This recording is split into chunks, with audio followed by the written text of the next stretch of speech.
My 8-month-old Hannah hit 104 degrees Fahrenheit on the forehead strip. I stared at the red numbers, like they might change if I looked hard enough. "I'm calling the pediatrician," I told my husband. "Wait, Natalie," Ethan said, still at the blender. A brownish liquid spun in a glass pitcher. "Mom has an herbal mix." Worked better than any meds when I was a kid. Barbara, my mother-in-law, smiled the way people smile when they think family recipes are science. "You panic too much," she said. "You can't give a baby pills every time." Nature heals. That's how we do it. Hannah pressed her hot face into my neck and whined. Her forehead burned like a small radiator. My brain kept shouting, "Do something." I held a bottle of acetaminophen, Tylenol, the dose our pediatrician told us to use by weight. I opened the cap. Barbara touched my elbow. "Let's try a compress first," she said. "I'll make one." "You don't want to poison the baby with chemicals, do you?" She said chemicals like a bad word. My 7-year-old Lily sat on the floor building a tower with magnetic tiles. She looked up, me, Hannah, the medicine, then back to me. A flicker of worry crossed her face, the kind animals get before a storm. "I'm calling the office anyway," I said. "They'll tell me when to go to the ER." I dialed. The practice voicemail was calm. For a baby over 3 months with a fever over 103 degrees Fahrenheit, or if the baby seems very tired, won't drink, or has trouble breathing, call 911 or go to the ER.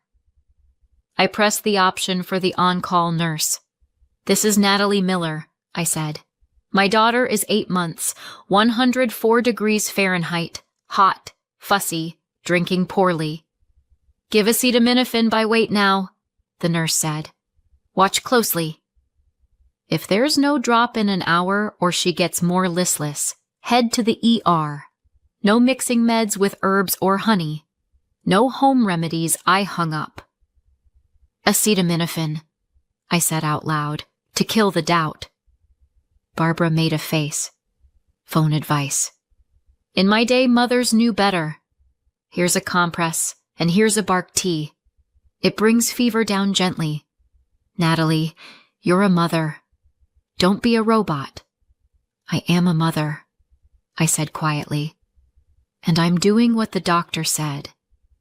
I measured the Tylenol, lifted Hannah's head. She swallowed and grimaced. I pressed my cheek to her hair. Hot. Damp.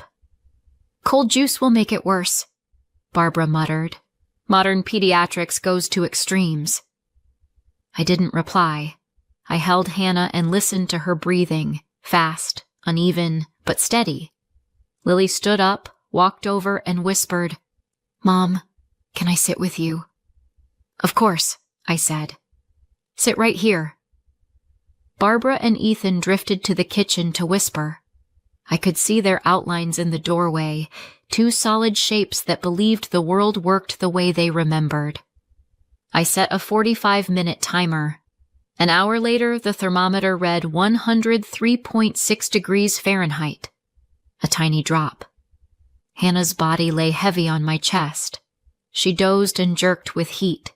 My gut said we were losing. We just didn't see the score yet. I typed 911, hovered, and told myself 30 more minutes. If the curve didn't slide down, we go. The house was quiet. On the kitchen counter, bags rustled. Barbara was pouring something. Lily went to get water, then disappeared down the hall. She came back, tucked into the couch, knees under her chin. "Mom," she whispered. "Grandma said she's making a healthy syrup for Hannah." "Don't be mad, okay?" "I'm not mad," I said, while my heart squeezed. "I'm doing what the doctor said." I took another temperature. 104.2 degrees Fahrenheit. Forget 30 minutes. I hit call. 8-month-old, I told the dispatcher. 104 degrees Fahrenheit. We gave acetaminophen by weight. She's breathing. She's drinking a little. She's fussy and hot." "Stay on the line," the operator said. "Help is on the way." I nodded to nobody and thought only this: keep crying, baby. Cry means energy. Cry means you're still fighting. "What did you do?" Barbara burst in. "Why call 911? "We can handle this. I put good bark syrup in a bottle. It brings fever down." She held up a seltzer bottle. A thin amber ring marked the glass where the liquid used to be. Something clicked in my head. "Put it away," I said. "Ethan, get the bag. Blanket, diapers, insurance card, my wallet." "Natalie," he said, dazed. "If they come, they'll say to give medicine." We did. "They'll say to go," I said. "And we're going." The siren started before I finished dressing Hannah. A paramedic, woman with a ponytail, badge said Abby, knelt and checked Hannah's pulse, breathing, lips, ribs. "Hi," she said. "How long has it been?" "Since morning," I said. "We gave acetaminophen. Grandma made some herbal stuff." "What exactly?" Abby asked, looking at Barbara. "Plants," Barbara said. "Chamomile, willow bark, a little honey." "Natural, no honey under one," Abby said, sharp. "And willow bark has salicylates, aspirin-like. Not for infants? We're going to the ER. Bring every bottle and powder you gave." Barbara pressed her lips together, something scuttling behind her eyes like a bug caught in the light. Lily looked up at me, very serious. I pulled her close, like my arm could shield her from bad words. The ER was metal and fast, plastic curtains, beeping monitors. A nurse clipped a pulse ox on Hannah's toe. A tech drew labs. The doctor, Dr. Patel, asked short questions. When did it start? What did she take? What did she drink? Any allergies, vomiting, seizures? I answered in little yes-no pieces. Barbara pushed out her jaw. "We treated naturally. My mother-in-law used these remedies forever." "We need the actual ingredients," Dr. Patel said, calm. "We'll test blood and urine. And we need those bottles." Ethan stood with his hands locked together, like a kid in the principal's office. We were 3 adults and one small furnace of a baby whose skin smelled like milk, sweat, and prayer. A nurse came with a woman in a plain cardigan, the hospital social worker. "This is routine," she said. "With high fevers in infants, we check the home picture. We're here to help. Our job is the baby's safety." I nodded. Barbara turned toward the window. Ethan whispered. She waved him off. 40 minutes later, Dr. Patel came back. Fever down to 101.8 degrees Fahrenheit with meds. Hannah's breath was softer. The stone in my stomach shifted 1 inch. "Labs show salicylates," Dr. Patel said. "Likely from willow bark. In infants, there are risks, stomach irritation to more serious effects. Also, honey before 12 months can cause infant botulism. So that's a hard no. I'm not judging. I'm informing. But it matters." Barbara snorted. "Kids grew up on honey and herbs." Now doctors make everything scary. "We also see you dosed acetaminophen correctly," Dr. Patel said to me. "That helped. But someone gave other things. We're making a report to Child Protective Services. It's protocol, not punishment. They'll decide if there was risk." Hannah stays overnight for observation. Lily touched my sleeve. She mouthed, "Mom, can we talk?" "1 second," I whispered. We stepped into the hall. Lily took out her kid's tablet. Her hands shook a little. She opened the photos, the kitchen, the pink cap medicine cup, the seltzer bottle, a dropper over the Tylenol cap, amber drops falling in. "I saw it," she whispered. Grandma said it would be more helpful and that we shouldn't tell you because you're nervous. I took pictures. Mom, did I do the right thing? A cold wave ran from my head to my feet. Not fear, clarity. You did the right thing, I said, touching her cheek. You're amazing. I'll show the doctor and Miss Kim. You helped your sister. You helped me. We went back. I said we had photos.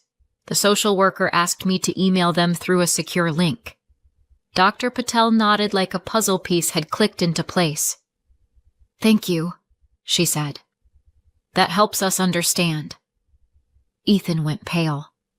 Mom, did you? I wanted to help, Barbara flared.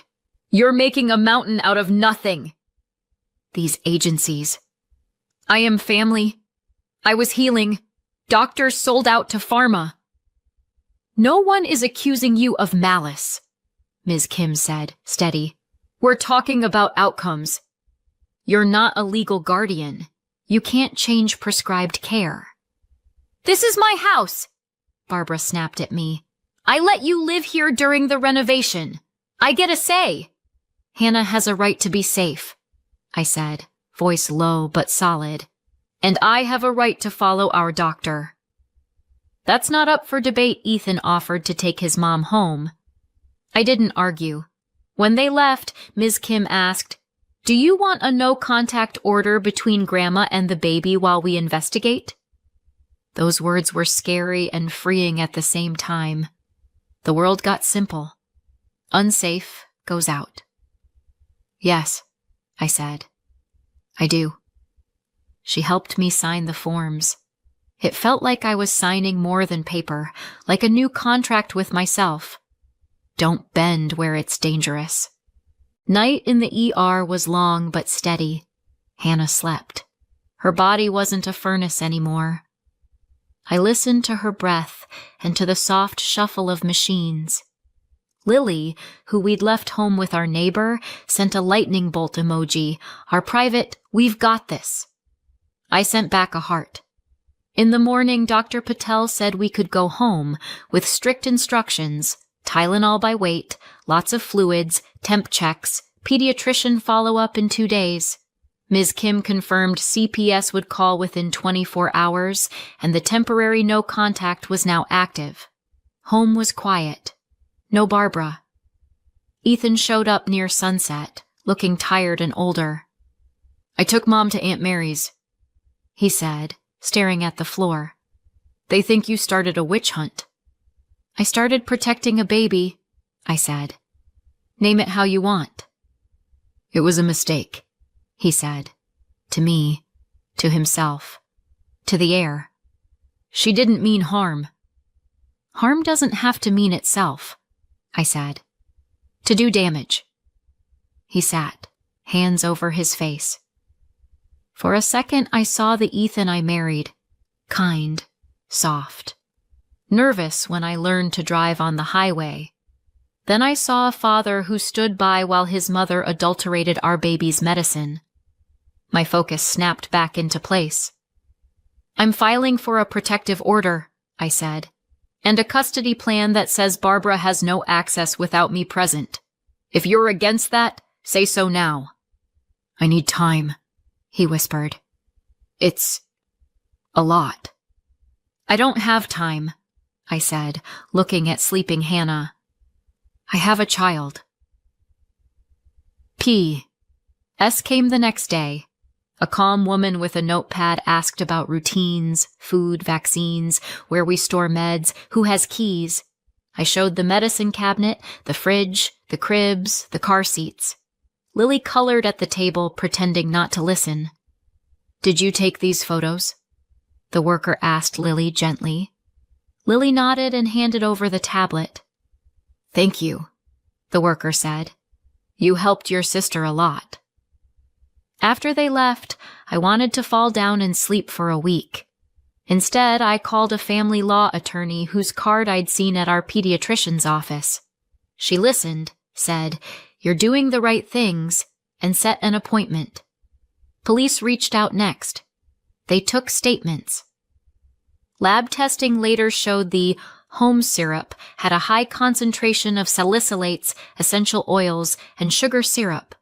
The Tylenol in our cap had contaminants that shouldn't be there. Barbara was cited for child endangerment and interference with prescribed care. I didn't cheer. I didn't gloat. Adults answer for what they do with other people's kids, even if they're family. Ethan unraveled. He called, came by, asked me to let it blow over. Not go to extremes. I kept saying one thing. Safety first. Then the rest. With my attorney, I set a temporary plan. 50-50 custody on set days, Grandma zero contact. The document was thick with legal lines. To me, it said one simple thing. My boundaries exist outside my head. Hannah bounced back fast, like her body knew what to do once we took the rocks out of the road. She smiled into the phone camera, reached for toys, bossed us around with tiny hands. I counted every small win, her damp palm on my collarbone, a long nap, a grin after oatmeal. Lily got more serious. I booked a few sessions with the school counselor. Play and talk. She brought home stickers for honesty and care and stuck them on the fridge. One night she asked, "Mom, do you still love Grandma?" I answered honestly, "I love our safety more than anyone's hurt feelings." Love without rules isn't love. If Grandma learns the rules one day, we'll see. For now, no. Lily nodded. Sometimes her nod was so adult it pinched my throat. Ethan, meanwhile, spent a lot of nights at Aunt Mary's. Between us hung long pauses, good places to store words like for now and if. He's not a monster. He's his mother's son. That was all I needed to know today. A month later, the police lab called. The syrup results were back. Salicylates high, oils, sugar. The Tylenol had traces of things that shouldn't be there. There would be a hearing. I emailed our pediatric practice a thank you for the firm no honey before one line. That line saved me at the right moment. That same day, Lily brought home a drawing. A house. Inside. Me, Lily, and Hannah. Outside. A tall fence. A sign on the gate. By invitation only. I taped it to the fridge under the stickers. "It's not because we're mean," she said. "It's because it's right." "Exactly," I said. In spring, the court signed off on a longer custody plan and a temporary no contact for Barbara, with a review in a year if she went to therapy and made formal amends. Ethan stared holes through the paperwork, then signed. We both cried, not loud, but true. Sometimes an ending isn't a slammed door. It's a long seam sewn while you're still awake. Life started to line up like a pattern you can finally follow. Daycare drop-off, work, dinner, story time. Tiny joys set the weather. A new throw blanket, a sticky berry cup, Lily's silly kitchen dance, Hannah's giggle when I peeked from behind the fridge. I found my voice again, not the one that explains, the one that says no. We started volunteering on weekends, food boxes for families. There I met Susan, 4 kids, humor for all. She said something I wrote in my notes. Boundaries aren't a wall against love. They're a door with a lock. I thought a lot about my doors. One evening, Lily brought me her tablet. "Mom, I deleted the photos," she said. "They did their job." "I don't want them in my head. You're smart," I said, pulling her close. "Thank you for saving your sister." And me. When the next December came, we finally believed a holiday didn't have to be a risk. We put up a small fake tree, paper stars, and on top, Lily taped a cardboard lightning bolt. Our sign for truth. We baked cookies. The kitchen smelled like vanilla and cinnamon. I watched my girls and thought how easy it is to call anything family. blood, habit, fear, and how hard it is to give that word meaning. Barbara didn't call. Ethan sent a short Merry Christmas and a photo of the toy Hannah loved at his place. We agreed. He would visit 1 hour. No Barbara. He came. He sat. He watched. He left gifts. He didn't test the rules. That was his best gift all year. After the girls fell asleep, I poured milk, grabbed cookies, and scrolled my phone. In my notes sat the first line from that night. 104 degrees Fahrenheit. Tylenol. 911 EI. I thought how easily we could have slipped into a different life. How thin the line is, and how it holds if someone says no at the right time.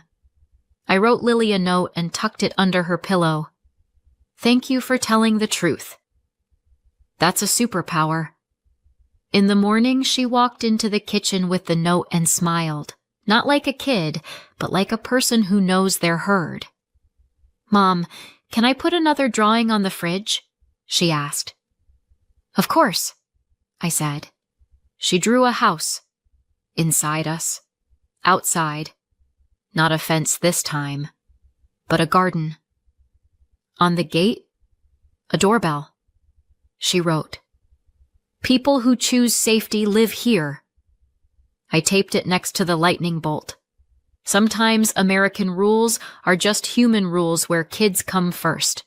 They're not loud. They don't need a pledge. They're one thing, do no harm. If someone can't handle that, we have doors with locks, phone numbers, and the word no. That evening, Hannah's forehead was warm, teething. 100.4 degrees Fahrenheit. I gave acetaminophen by weight. We put on a cartoon, and she fell asleep on me with her hand on my chest. Lily covered us with a blanket and whispered, Mom, we're okay. We have a plan. And we have a plan finally didn't mean we'll survive at any cost. It meant we live by our rules and we don't hand them away. 104 degrees Fahrenheit in an 8-month-old? Call the doctor/ER. That's serious. Acetaminophen, Tylenol, by weight is standard here. Follow your pediatrician's chart. No honey under 1. It's not a myth. It's for safety. No aspirin/salicylates for infants. Willow bark counts. If someone changes your baby's medicine without your consent, that's not helping. That's not okay. CPS isn't always punishment. Sometimes it's a safety flashlight. Boundaries aren't cruelty. They're care. For kids and for you. If you're a parent and you feel that tug in your gut, the one that says something is off, listen to it. You're not panicking. You're parenting. It's never tidy. Ethan is still Ethan. Barbara is still Barbara. Paper doesn't change hearts overnight. But my house? It changed. It's lighter. It's clearer. And my girls know the rule. Tell the truth. We'll handle the rest. My phone buzzes. A new text from Lily's school. Character award, honesty. I smile. I grab my keys. Hannah babbles. Lily dances her way to the door. We have our calendar. We have our door with a lock. We have our lightning bolt on the tree. And we have a plan. Thanks for watching. If you enjoyed the video, please hit like, leave a comment with your thoughts, and subscribe for more videos. Turn on the notification bell so you never miss a new upload. See you next time.